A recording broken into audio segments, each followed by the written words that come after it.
हरिओम मंडळी, कोशिंबीर आणि मी या सिरीज मध्ये आज बघूयात खमंग काकडी। त्यासाठी एक काकडी स्वच्छ धुवून त्याची साल काढून घेतली। इथे काकडी किसून घेण्याऐवजी मी अशी बारीक कट करून घेतली। त्यात ऍड केला दाण्याचा कूट, मीठ, साखर आणि थोडं फेटलेलं दही।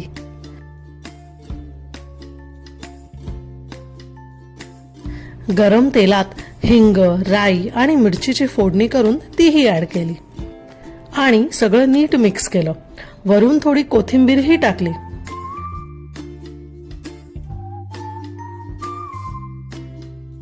आपली खमंग काकडी रेडी। हा पदार्थ उपवासालाही चालतो। नक्की ट्राय करा। व्हिडिओ आवडल्यास आपल्या चॅनलला लाईक, शेअर आणि सबस्क्राइब करा। अंबज्ञ।